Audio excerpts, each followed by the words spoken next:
so a lot of people actually asked me this one question yesterday. Whenever you have volume in scientific units, most of the time our volume will be in liters or milliliters, which is a derivative of a liter. That's like the SI system. However, you guys have dealt with that in math class or in geometry. Volume of a cube. How do you get the volume of a cube? Length times width times height. And what is the measurement, the preferred unit for length in SI system? Meters, but we generally don't deal with meters of things. Every time we deal with pretty small things, and that would be centimeter by centimeter by centimeter. So centimeter times centimeter times centimeter is a derived unit, because we have to calculate it. That's a derived unit of volume, because that would then be centimeters cubed to give us the volume of that cube. So that is why centimeters cubed is actually a volume unit. All right, so I'm just going to scroll down to 5. That has, oops, let me go a little bit further. That has some of the rounding issues we were dealing with yesterday, especially if you had anything that was not representing a 600-ish number, then that would totally not be a correct way to round, because you can't round a number to a totally different number. It's got to be still somewhat close to what it was before.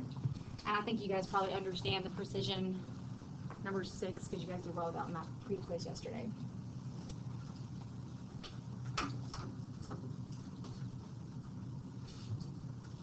All right, so let's look at questions on 5 right now. Yeah, Cam? C and D. So this one was probably you looking at the 604, blah, blah, blah, blah, and you had around the 2 sig figs. So if you just wrote 600, because you can't put the 4, because if you put 604, that would be 3 sig figs. We would keep a 0 there to be a placeholder, but when you write it like this, it only has 1 sig fig because there's no decimals here. So you start from it's decimals absent, start from the Atlantic, skip, count. So that is true, it's correct, but the correct way to write it, to record it to 2 sig figs, would be to use scientific notation to write it in a way where we see the 2 sig figs here in the front. And what else do you say? C and what? E? For E? Alright, so this one's supposed to be the 1 sig fig. I don't have my questions right in front of me. But if this is to 1 sig fig, it's going to be our 6 as the significant digit, and then we need the 0, and that 4 is going to drop to a 0 so that we can record it still as a placeholder, but the 600 itself only has 1 sig fig in it. So how do you know when to drop it to 0? Like this 4 when it dropped to 0. So basically, it depends on how many sig figs you're supposed to be recording. If you're supposed to record it to 2 sig figs, you are going to take the 6 and the 0, and you still need that, because this is approximately 600, you still need that 4's place to be held. It's just not going to be held with a 4 anymore. It's going to be held by a 0. Because when you put a 0 on the end of a number with no decimal, it is considered an insignificant 0. So there's no So you just change it to a 0 because you need that place to be held to still give you the size of the number. Because if I totally drop it and don't put anything there, it's 60. 60 is not even close to 600, so I still need to put a 0 to hold the place. And that's what we call them placeholders, to give us still the magnitude of the number that it's supposed to be representing. Questions over here? Aaron's side? Okay. This one right here, who got 480 centimeters cubed? Perfect. I got like 4 or 5 of us, right? So this is like, oh yeah, I'm doing the math, got my centimeters cubed, but then you maybe forgot to go back and count how many sig figs you had in each of those. And then you saw you only have 2, because that's your limiting one here. So 2 sig figs seem to be kind of your driving point from there. So 483.12 rounded to 2 sig figs means you take the 4 and the 8, keep them, but still this number is 483, so you want to put the 0 there to be the placeholder to still give you the scale of the number. All right, give me a 1 out of 10. Based on how you did there, you got 10%, you got 20%, you got 90%, you got 100%. Approximate. If you miss like a whole section, like 4. If you miss a whole segment, that's probably still like at least 80%. Yeah. I'm just seeing where we are. Okay. Some of us have more 2 hands held up, and some of us have not many. Okay. So I'm going to keep working with this a little bit more for you today, but I wanted to give you a chance, one second, to at least check over this. I will post this on my website to the answer key, and I'm here for tutoring today. And you'll notice it says quiz on things related to problem set 3A, which is sig figs using correct measurement values and rounding, stuff like that tomorrow, and then reading guide 1 is due tomorrow. Where would you find reading guide 1? On your website. Duh, everything's on the website, but I also printed it for you. Where would it be? On your binder. Okay, in your binder. You guys are so specific. Let me narrow it down for you. It's at the top of the page we were doing the reading guide 3 on from yesterday. I did print that for you. It's 8 questions. Okay? But yes, it is on my website as well. Right, question? Up to 3. Alright, so FYI, agenda for today. We're going to talk like maybe 5 minutes about density. I have a quick video for you, and then we're going to do our density lab. So this is going to help you really realize when you're estimating sig figs and rounding sig figs in a laboratory-based setting. So we'll take a couple notes here. We'll do some problems. If you need a calculator, I'm going to put them up here. You guys can see that in yeah, grab it down the bottom. Good? Okay. Got that already. Alright, so if you'd like me to start writing down just some specifics about density, this is what's on the board first. It's just some vocabulary. And right now I'm marking you all as a participation grade for homework. So I think you got the support you needed there just by checking in here. Thank you.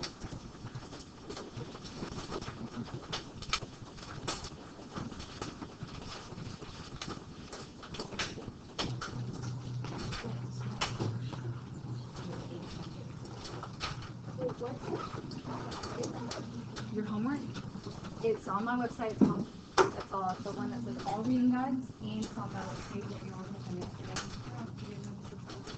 It's where your homework is. This is the same. That doesn't work.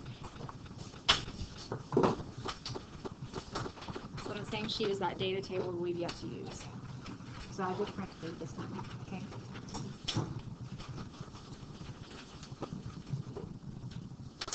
Alright, so who's ever heard of density? A couple of us? Okay. Who knows the equation to calculate density? Anybody? Go for it. Evan? C equals mass over volume. Right, so density is a relationship between mass and volume, and that's why I'm having you define those first. And you guys can abbreviate. You don't have to write word for word, because that's where you get in trouble of just, I'm in the zombie mode, I'm reading and writing what's on the board. You're not really filtering it into a way that makes sense to you. But yes, density is mass divided by volume. So density is called a derived unit, because when we say derived, we mean that it's calculated. It is a combination of 2 units. So mass generally would be in what unit if we're talking about the SI system? Mass will be in what unit? Grams most likely. And we have balances in the back, and they measure in, guess what? Grams. We don't have anything that measures in kilograms. Our scales at home measure in pounds, but we're talking about the SI system. And volume can come in 2 forms, or 3 forms really. Many times our volume will be in milliliters, and we'll use a graduated cylinder to do that. Or find that. It could be in liters, or it could be in centimeters cubed.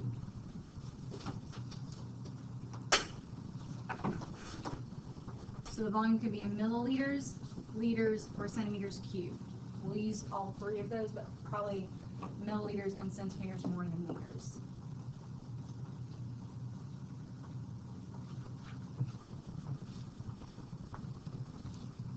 So when you're saying you're massing something, to me, that means that you're going to be just putting it on a balance to figure out how much it weighs. But you'll notice weigh, the word weigh actually just means something a teeny bit different than mass. It means it actually takes into account gravity. So on Earth, gravity is like 9.8 meters per second squared. On the moon, I think it's 1/10 of what it is here. So you would weigh less on the moon. But how would your mass change? It wouldn't. Because mass is just saying how much matter you have in your organism or your being. But your weight changes. That's the only main difference between weight and mass. And then, of course, volume is not containing, it's not really the amount of matter, it's how much space does it take up. So would your volume change on the moon? No. So would your density change on the moon? What's the density a combination of? Mass and volume. So did mass change? No. Did volume change? So would density change? No. But would weight change? Yes, because it's with respect to gravity. And gravity on the moon is a little lesser than it is here on Earth. Yeah. Does your density change in the water? Not unless you're absorbing water into your porous body or releasing it. So sometimes like salty water, you get pruny fingertips, your mass is changing just slightly because it's like osmosis, right? We got some water leaving the system, but not very much. But different waters types have different densities, which is why you float in some water and don't float in other waters. Like who thinks they float really well, like let's say in the salty sea? I mean, can you guys float on the water? Have you ever tried to float on the water? I'm scared. Okay, most of us probably can float really well.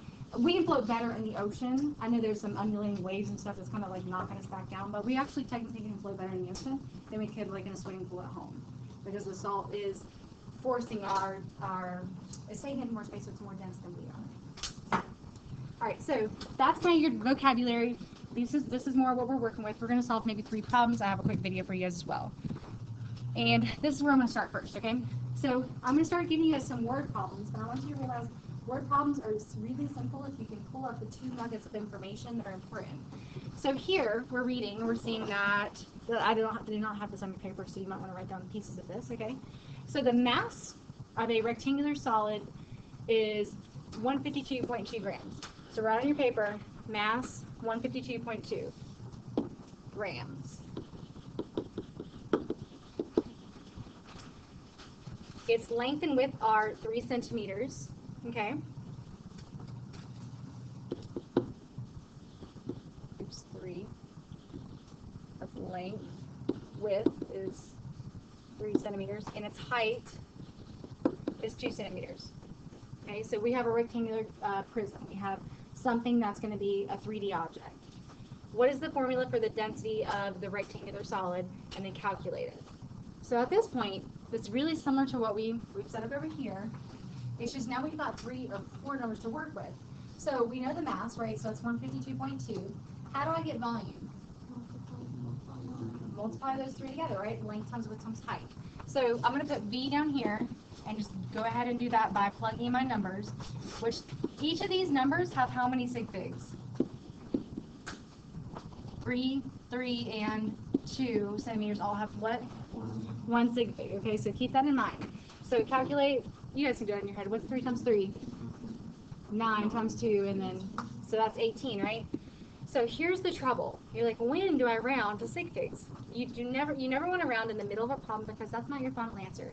You wait to round till later so that you're not rounding 3 times, and then at the end we have something called rounding error, because it's just not correct to the most accurate level we could be at. So I'm keeping this for now, and this would be centimeters what? Cube. But I'm going to put a parentheses over here to myself and just say this should only have 1 sig fig, because these are all multiplied together.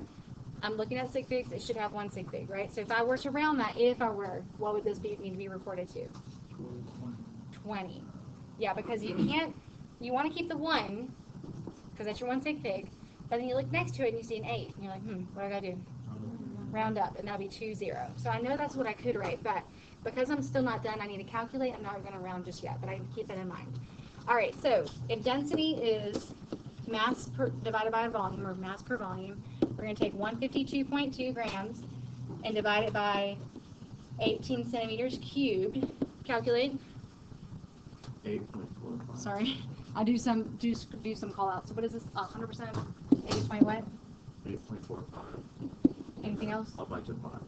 I repeat. Okay. So units, guys. Everybody. Did any units cancel out? No. So both units still remain. Okay. That means it's still grams per centimeters cubed. All right. So this is my almost final answer. So let's go back. This is a calculation. This is a division problem. Sig figs or decimals? Everybody. Sig figs matter, right? So how many sig figs are up here? 4 sig figs up here. How many sig figs should have been here? 1. But we kept the 2 because if we rounded here and then we rounded here, we'd have rounding error. So I'm going to put 1 sig fig just to tell myself I knew that already. So how many sig figs should this be recorded to? 1 sig fig. Because if I record more sig figs, I'm lying about the accuracy of my measurement. I'm truly not that accurate. So looking at this number, I want 1 sig fig, so I'm going to keep the what? 8. And then I look next door. Can this 4 influence the 8? No. And don't look further than that because that's called like double or triple rounding because you're looking further than you need to. Because some of you guys might say, oh yeah, I can round it up because the 5 rounds to 4 and the 4 rounds 8. No. Just keep the 8. That's it. And that's still grams per centimeter cubed. That's our final answer. So it only has one sig fig because we were limited by the measurements we took with a really apparently crappy ruler. Only give me one sig fig? That's not a very good ruler. But that's what demanded our attention to the sig figs. Okay, so that's just one where we took length, converted to volume, and we utilized it in an equation. Next one, pull out the 2 pieces of information that's important first.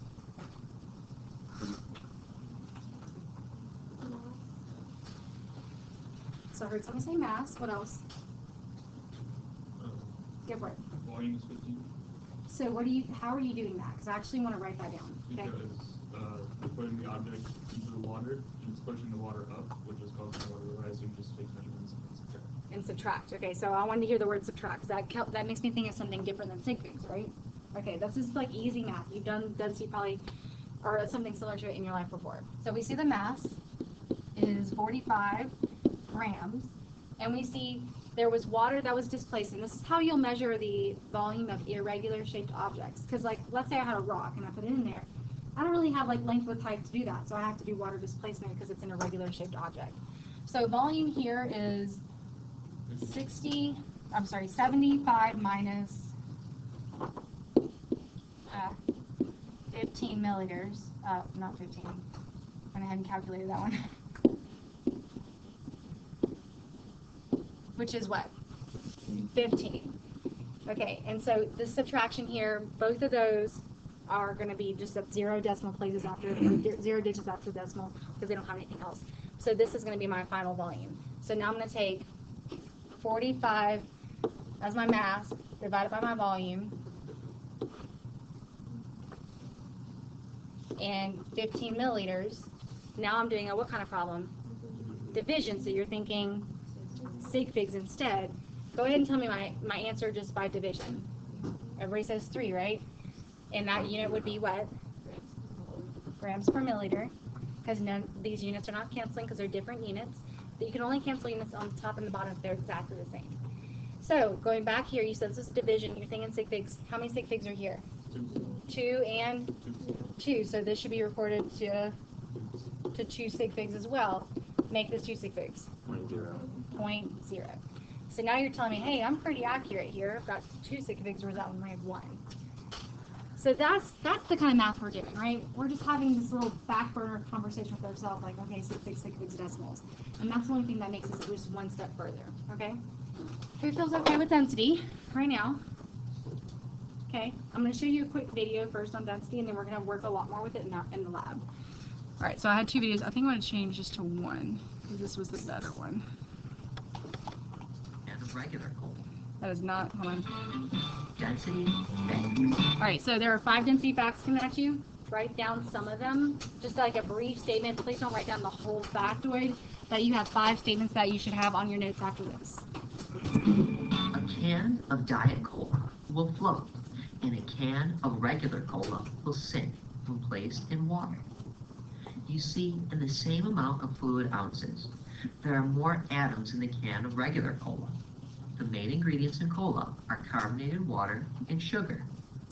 So each can has the same amount of water molecules, but in the same space, the regular cola has additional molecules from the sugar. So did you guys see that little particulate diagram right here? So tell me why this right one, actually before I say that, which of these, the left one or right one, is more dense? The right one. And why? There's more stuff, aka more, give me the better word for that, I just heard it. No, okay, yeah, that's true, there's actually molecules, but what's the generic word that means there's stuff there? Matter. There's more matter in a given space. There's more matter in a given volume. Okay, I was trying to go generic. So yeah, you're seeing a difference here simply because there's more matter even though they're taking up the same amount of space. Regular cola has additional molecules from the sugar. Putting more atoms in the water forces the molecules to be more dense, making the cola sink. Hot air balloons fly, because of density. Just like all matter, air is made up of atoms and molecules. When air inside the balloon is heated, it expands or gets bigger. So compared to the air around the balloon, the atoms inside have more room to move around and as a result are not as tightly packed together. The air inside the balloon is less dense than the surrounding air, and the balloon. Okay, so it goes hot air balloon. What happened to, everybody tell me this, okay, what happened to the molecules when you heated them up? They moved apart. They spread out, right? They move apart. And you've seen probably that happen to like a water bottle in the sun, it kind of blows up a little bit. So where that heated air is going to spread out. So I'm just saying temperature influences atomic spacing or atom spacing. And the ones on the outside that never moved are more dense. So then if you're taking up the same amount of space, but you have less mass within you or matter, you're going to float. And that's why we have hot air rising and cold air dropping. The balloon becomes buoyant. When it's time to land, the pilot stops heating the air, and as it cools, it contracts to match the density of the surrounding air. The effects of gravity go to work and bring the balloon down to Earth. If an object is cut in half, its density remains the same. Take a look at a gold coin, made of neatly arranged gold atoms. When cut in half, the tightness of the atoms does not change. Whether you have a half of a coin or a complete gold coin, the density stays the same. The density of liquid water is 1. Objects with a density of less than 1 will float. Just hold on 1 second, guys. But Okay, spoiler alert. Okay, there we go. So yeah, this was a good one to show you that you can have an object and when you change the size of it or the shape of it, you're not changing the density because you're basically still keeping the same ratio of mass to volume. So I just said changing the size of the object does not change the density because the ratio of atoms to space or molecules to space or matter to space is still the same. when cut in half, the tightness of the atoms does not change. Whether you have a half of a coin or a complete gold coin, the density stays the same. The density of liquid water is 1. Objects with a density of less than 1 will float, and objects with a density greater than 1 will sink. Take a look at these 3 objects. All of them float, so their densities are less than 1. But if you take a closer look, Okay, so when whoever this is, he said the density of water is 1, they actually meant the density of water is 1 gram per 1 milliliter. 1 gram per 1 milliliter. Those are the units. Or you can call that 1 gram per centimeter cubed, because those are the 2 most common units we use for density, which is what they have up here, centimeters cubed. So if water is here and these objects are not sinking, instead they're floating, it means that those densities are less than that of water. So it's lower than 1. But you notice that this very left one is floating quite a bit. So it's super, super light. It's going to be even less dense than the rest of them. And what do you notice, maybe by just breaking up these red blocks, maybe by eye, what do you notice is the trend you see here about the numbers and then the distance these things are underwater?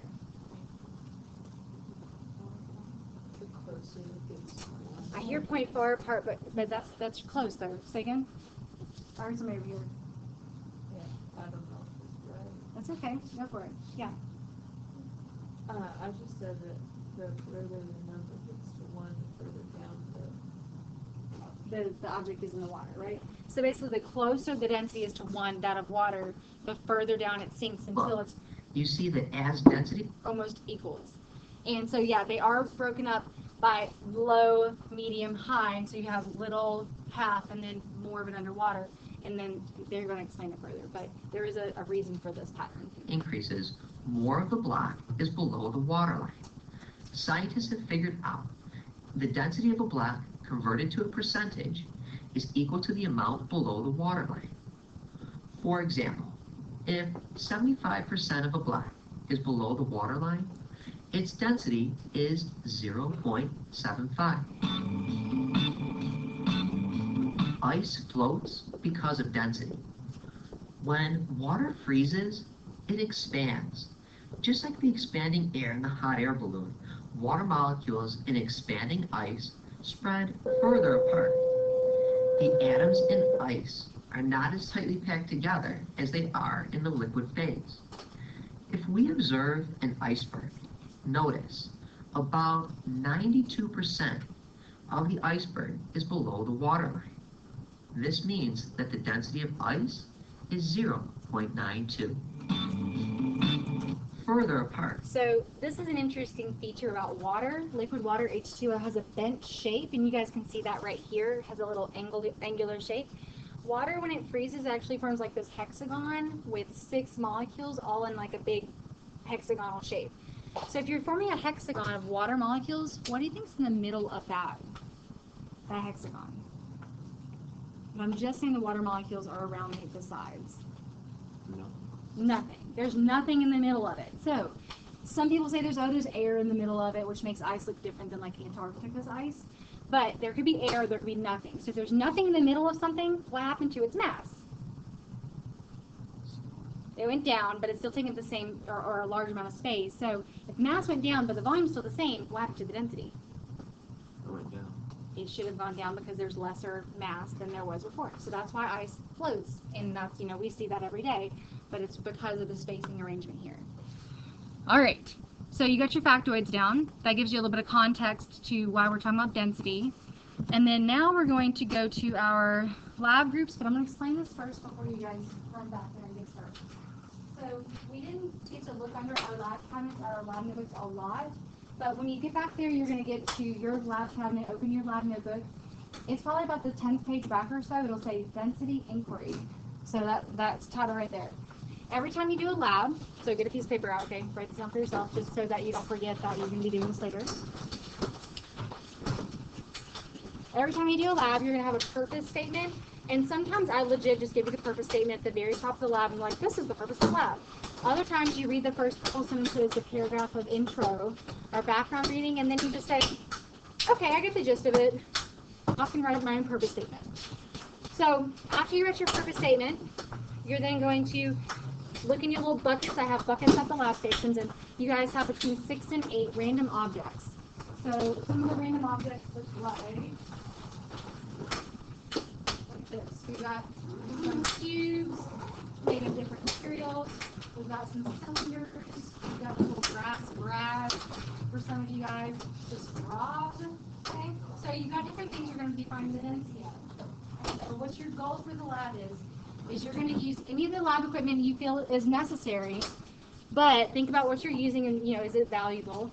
Look at this, the measurements you're taking, and always estimate one further digit. So if something's between 2 graduations on a graduated cylinder, you have to estimate what that little estimation, or what the measurement would be. You must make a data table for all necessary observations, measurements you take, and calculations you make. So if we're talking density, what would you think would be in your data table? Math. Okay, so let me write right here. So we probably have a column for mass of all of our objects. What else? Volume of all of our objects. And volume can be in either, what 2 units are best here? No. Milliliters and centimeters cubed. You would use a graduated cylinder if you're using milliliters because that's liquid volume. What would you use to get centimeters cubed? A ruler. And that means I'm giving it to you with both sides on it, right? Inches and centimeters. Which one are you going to use? Centimeters. Okay. And then after the measurements that you'd be taking are recorded, you guys can further that along and say, okay, here's the density, and here's maybe the final answer of density, because you'll have to do some rounding based on sig.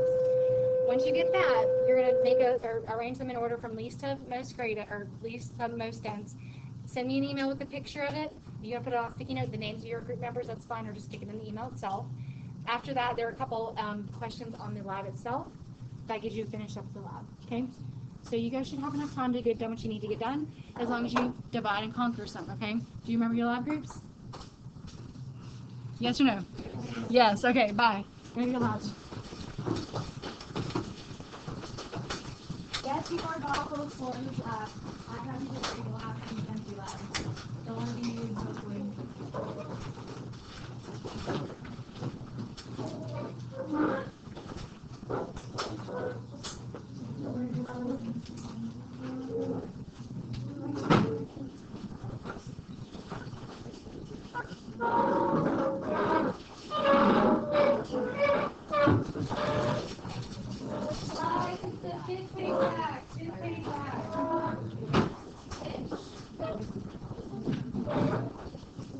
might want to get that other.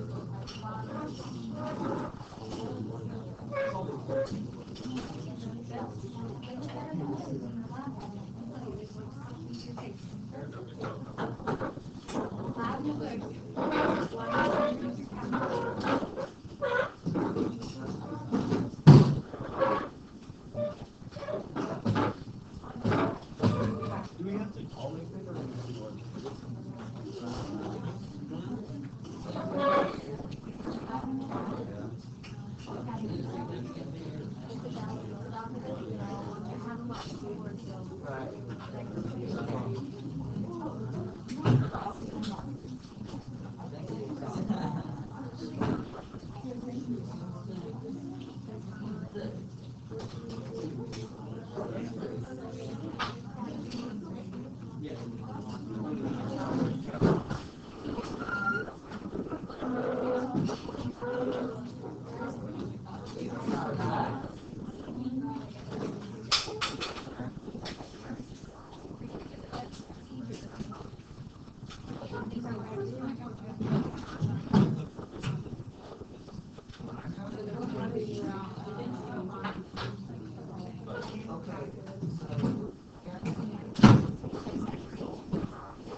Alright, so, 3, 2, 1. I think everybody's on the right line. We're good. Who's used these scales before? These scales in particular? Okay, some of us, some of us not. These scales, all you gotta do is plug them in. There's an AC adapter, plug it in the back. You have to turn it on and let it kind of come to life. And then you have to zero it. Before you put anything on the scale, you have to zero it. And that means that it's going to be calibrated zero. So then the item you put on, you're then getting the mass of that item and not anything else, okay? So and another thing is stomping around the room, sometimes you'll see like little vibrations and the scale will fluctuate. If it's fluctuating, just go 3, 2, 1 and get the number because it might continue to do that for 10 minutes. Second, if you find that you don't have gravity cylinders of the size that you need in your cabinet, I've got extras. These are like, these are 50 mils, and then some items that you need, like a large gravity cylinder, I've got these nice plastic ones here. Do not drop heavy objects in glass gravity cylinders because then it cracks the bottom. Okay, if you're going to put anything in there, you can slide it down like an angle. But if it is a regular shaped object, use your brain.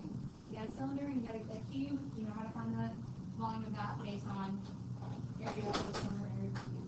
Okay, so I'm going to keep it here, guys.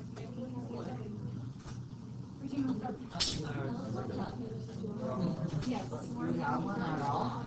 Okay, somebody come back there. Your name is on here. You might want to put it on the. Oh no, it is. I didn't even see that. Like a silver one. I don't have a silver one at all.